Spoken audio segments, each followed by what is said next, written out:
Okay, so this morning I'm going to make a batch of what we call brother's bread. It's an old recipe that we used to use in our restaurant, and I'm making it because tonight I'm going to make open-faced grilled brie cheese sandwiches along with some homemade soup. So, but we got to start with the bread first, and I like it fresh, but I don't want it still warm, so when I cut it, it makes nice slices and goes in the oven. So what I'm going to start with today, I have 7 cups of flour here, which it takes between 6 to 7. It's just going to kind of depend. So I always like to have 7 because then I can use it when I put it out on the mat. I have 1.5 tablespoons of salt, 1 tablespoon of sugar, and I just put them both in the same dish. I'm going to need 1 tablespoon of yeast, which I have it here because I only take a little out of the freezer at a time. And I'm going to need 2 1/4 cups of water, very warm water, and that's going to be to make our sponge for the bloom of our yeast. The little bottle that you see over here, that has vinegar in it, and that's one of the things that gives that really nice crispy outside to the bread that'll stay crisp, and it's vinegar, and we're going to spray that on. That is like the last step before you pop it in the oven, and it doesn't taste vinegary or anything, but it makes an amazing super crisp crust. Okay, I have my dough hook on the mixer here, and this is going to be the maiden voyage of my new KitchenAid mixer. My other one is 18 years old, and it's really starting to struggle when you make a big batch of bread. And this recipe is going to make 2 loaves of bread. And usually I'll just bake off one, I'll stick the other dough in the refrigerator, and then pull it out when I'm ready for it on another day. And I use this same dough when I make pizza crust, just different things. It's a great versatile recipe. Now, to make the bloom, the yeast bloom, you're going to need very warm water, preferably between 110 and 115. So you want it very warm, but not boiling, okay? And we're going to put the yeast in, the salt and sugar all at one time, and then we're going to mix it. I like to put the water in first, and I washed and warmed the bowl a little bit so it doesn't drop the temperature too much. And we're doing 2 1/4 cups of water.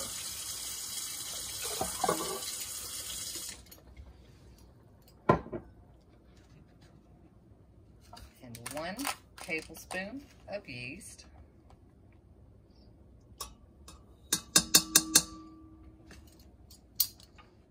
I'm going to lift the stand and lock it in place and get that to turning.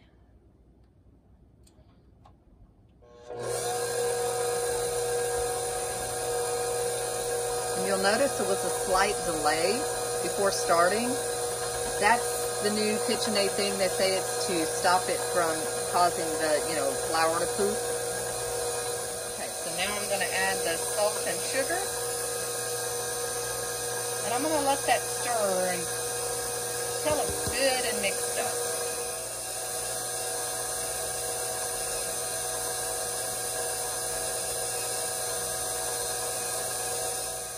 Okay, once it's stirred and you're sure it's kind of you want the yeast dissolved and everything, then what you're going to do, or what I do, you don't necessarily have to do this, is I just cover it with a towel to help keep that warm in there so it can do its thing.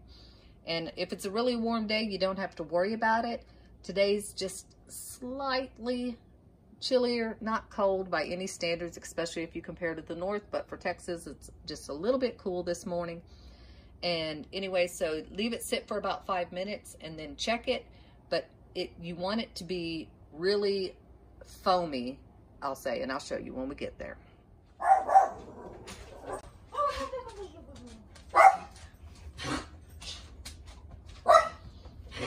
There we go. Okay, so it's been about 5 or 6 minutes. I'm going to check it.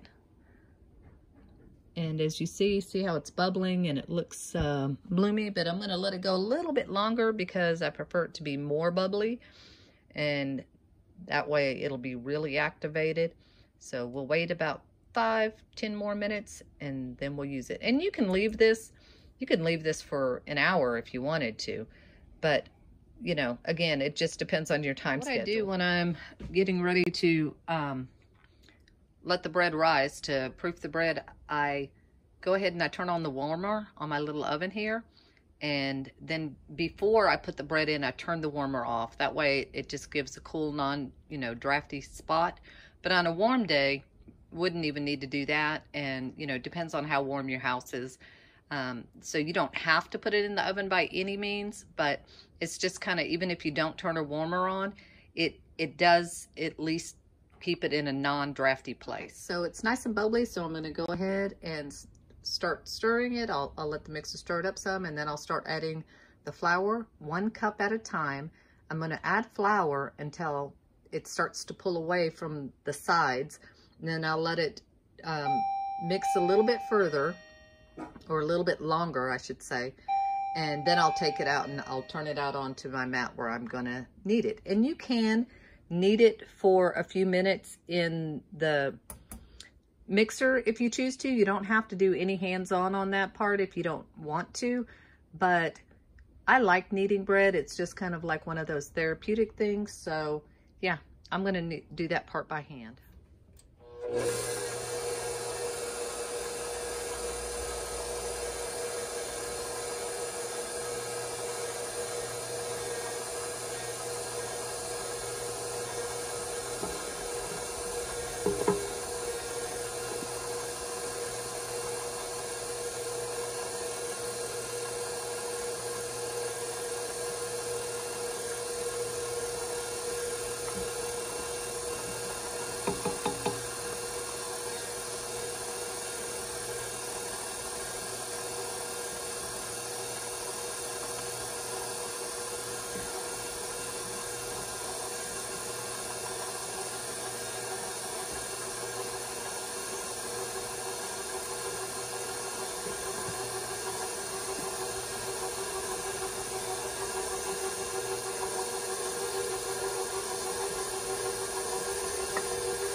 I've got roughly 6 cups in there right now.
Away from the sides now, and it's pulled away from the bottom, so it's ready.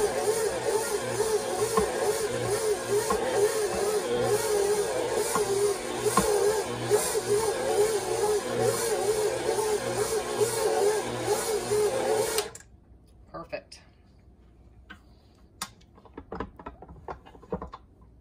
Now just put yourself a little bit of flour. A bit much, but I'm gonna push it over to the side so if we need more, and just there you go. And this is a hearty bread. It is not like, store-bought white bread or anything like that. So just want to knead it, and you knead it 5 to 8 minutes roughly.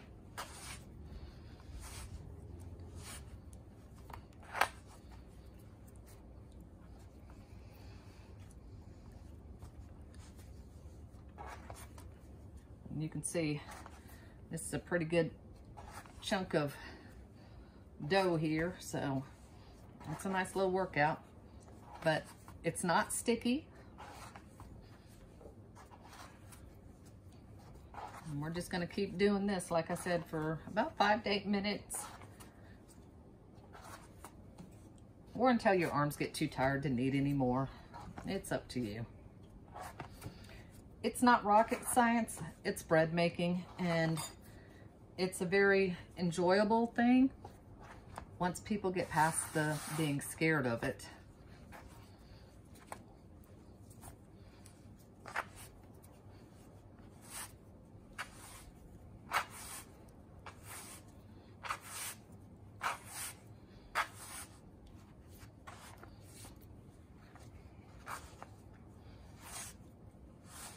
This is one of our family's favorite breads.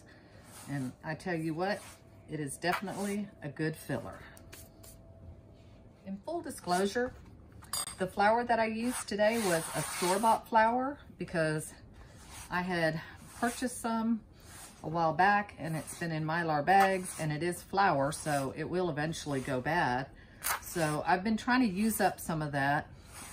And now that I have my KitchenAid grain grinder, grain mill, I guess you could say, I will be grinding up my own because it's less time consuming. I love my grain maker grain mill, but since we moved and we don't have a storage building yet, I don't have a place to put my bike out here because my grain mill, my grain maker grain mill, it was attached to my bike. So anyway, when that comes out, we shall get that set back up.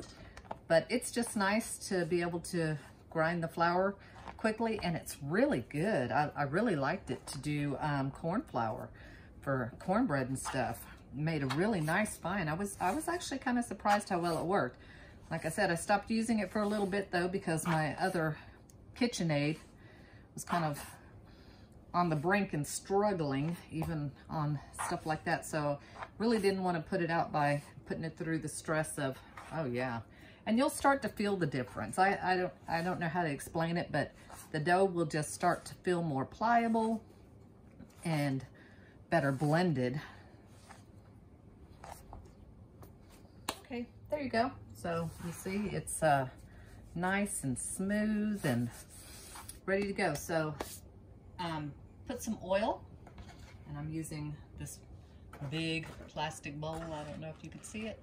I'm going to use it because it's the only one that I have right now that is big enough. I've been trying to find a big glass bowl. I just need to go ahead and order one, I guess, because I can't find one around here. But I'm going to put oil in it, and then I'm going to put the bread in and cover it. And you don't want a lot of oil. You just want just a little bit in there. So you're just going to use it to coat the bottom and the sides. And then you can cover it with a towel, or you can cover it with plastic wrap, but just don't cover it tightly. You want it loose because it needs to breathe so that it can rise properly. There we go.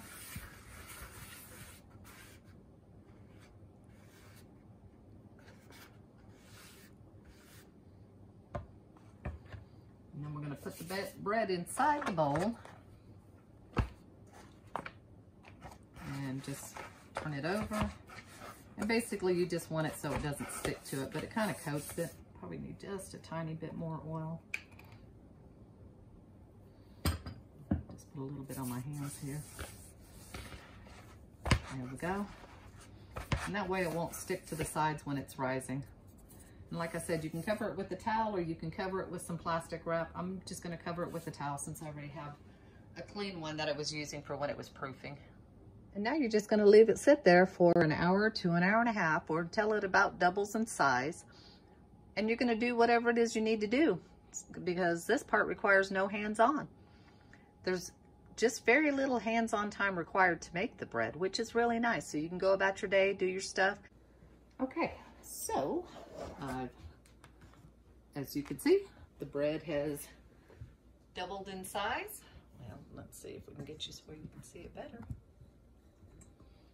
Bread has doubled in size. And so now we are going to punch it down.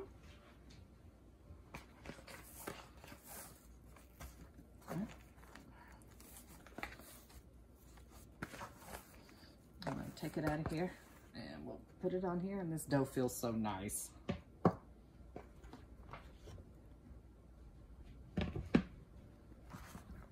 Oh, sorry about that, knocked the camera.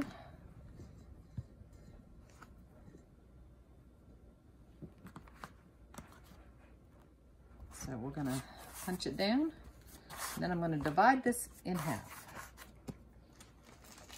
And I don't have my dough cutter, so we're just going to cut it with this handy little knife.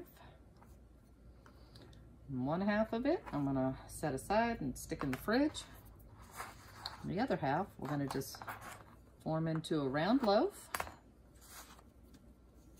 So this one will go in the fridge. Stick that aside. This one we're going to form into a nice round loaf. Okay.